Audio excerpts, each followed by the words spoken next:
আসসালামু আলাইকুম প্রিয় বন্ধুরা, আজকের ফরিদপুরের ঘটনা। 7 বছরের বাচ্চাকে দর্শন করে মেরে বস্তার ভিতরে ভরে রাখছে। সে দর্শক ধরা খাইছে উত্তেজিত জনতার হাতে। দর্শক মারা গেছে, সবাই তাকে পিটিয়ে মেরে ফেলছে জায়গায়।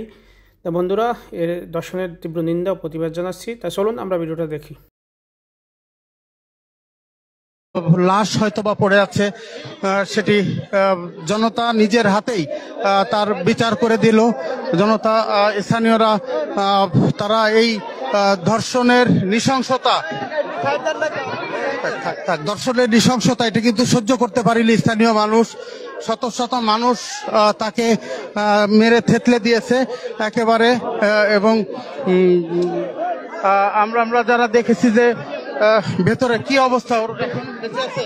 না না, এখন বেঁচে নাই।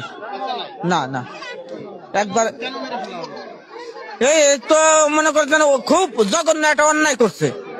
সে মনে করে একটা বাচ্চা শিশু, তার হাতে কোনো হিংসা থাকতে পারে না।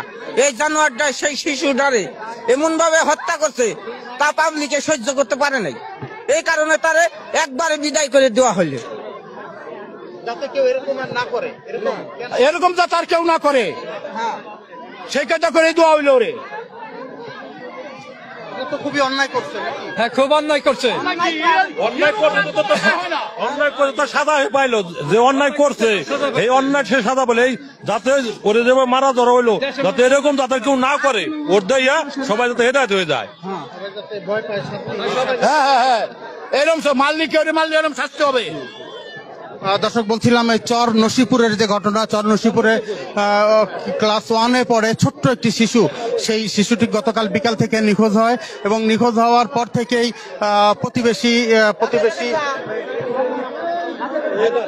প্রতিবেশী হায়দারের বাড়িতে তার লাশ আজকে সন্ধ্যায় এসে পুলিশ খুঁজে পায় বা লাশ উদ্ধার করে। কিন্তু এই খবর পেয়ে শত শত মানুষ, গ্রামের শত শত মানুষ তারা কিন্তু এখানে ছুটে এসেছে এবং এই দৃশ্য দেখে তারা সহ্য করতে পারেনি।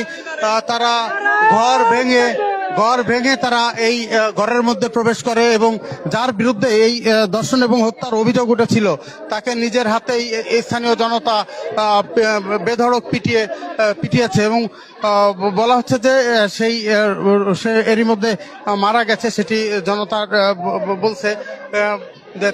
এবং বলছেন যে এটি আসলে তারা ক্ষুব্ধ হয়ে আসলে এই বিচারের যে মব জাস্টিস বা যাই বলি, এই ঘটনাটি ঘটিয়েছে, যাতে কেউ এর ধরনের ঘটনা আর কখনো না ঘটায়, কেউ যাতে এমন ঘটনা আর কখনো না ঘটায়, তাই দৃষ্টান্তমূলক শাস্তি তারা দিয়েছে, এটি দাবি করছেন। কিছু সময় আগেই কিন্তু এখানে পুলিশ চেষ্টা করেছে অনেক তাকে রক্ষা করবার, কিন্তু পারেনি। পুলিশের ব্যারিকেড ভেঙেই কিন্তু স্থানীয় জনতা শেষ পর্যন্ত এই যে হায়দার তার উপরে হামলা চালায়। গাছবাড়ি দৌলত দিয়ে পাশে তুলে দিয়ে ঘাট এপাশে যে 250 বেড তন্ন করে খুঁজছি, তাও পাই নাই।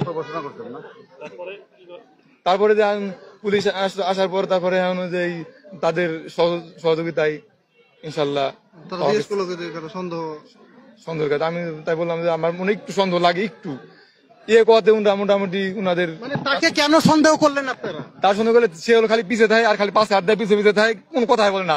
উনি কি আগে আসবে না? উনি আমার দাদা, আর উনি আসলে আগে না, যে আসলে মেয়েটা গেল কোথায়, ও তা না গিয়ে ও খালি পিছনে থাকে, খালি পিছনে থাকে। মেয়েটা আপনার কি হয়? আমার মেয়ে। আপনার মেয়ে? হ্যাঁ। ওই হায়দার হচ্ছে আপনার কি হয়? আমার দাদা হয়। আপনার আপন দাদা? চাস্তো দাদা? আপনার দাদা? আমার দাদা। হ্যাঁ। তার মানে মেয়েটার হচ্ছে তাওই? হয়। তাওই।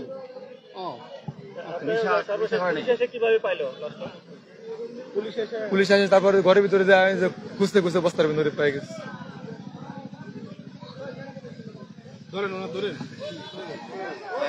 আসলে বলার মতো কোন, এটা এমন একটা ঘটনা হৃদয় বিদারক, এটা বলার মতো ঘটনা না। কারণ এই মানুষটা আসলে ছিল পরিবার ছাড়া একটা সময়। আর আমরা শুনছি ইতিপূর্বে, মানে বাপ দাদাদের কাছ থেকে শুনছি, এই লোকটা একটা পশুর মতো ছিল, আগেও খুনি ছিল।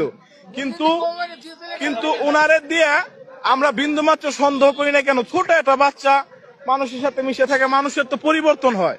তো ওনার সাথে আমরা আজকেও কথা বলছি, যে জিজ্ঞাসা করছি, আমাদের দোকান আছে গেছিল, আমি বললাম যে ভাই কি অবস্থা, তো উনি বলতেছে এই অবস্থায় ভাল লাগে নাকি কেমন কি। তখনই মানে মানুষের ভিতরে একটা সন্দেহের সৃষ্টি হয়েছে যে আসলে একটা মানুষ সবাই যখন মানে আহাজারি পুরো এলাকা জুড়ে আহাজারি দেয়, যখন এটা খবর শুনতে, একটা সন্তান যখন মানুষের হারাই যায়, একটা সন্তান যখন মানে বাড়িতে থাকে না, একটা বাবা মার কি অবস্থা হয় সেটা বুঝেন।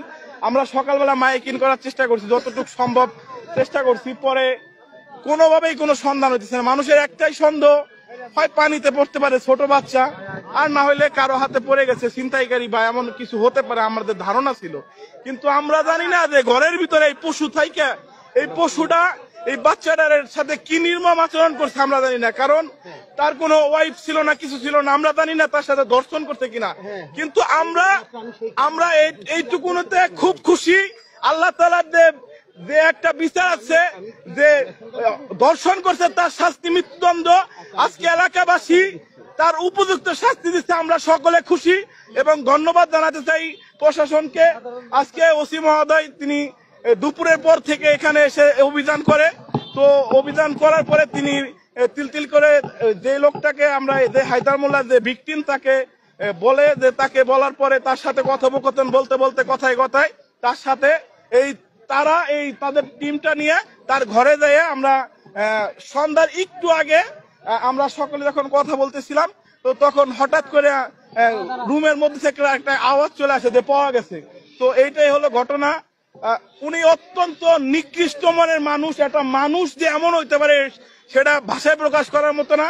আমি এই কথা থেকে বলতে চাই যে আপনারা সকলেই যে দৃষ্টান্তমূলক শাস্তিটা দেখলেন, আপনারা সকলে যদি কারো মনে কোনো এরকম নিকারজনক চিন্তা চেতনা থেকে থাকে, আপনারা এগুলা থেকে দূরে আসুন এবং আমরা সকলে যাতে ভালো থাকতে পারি।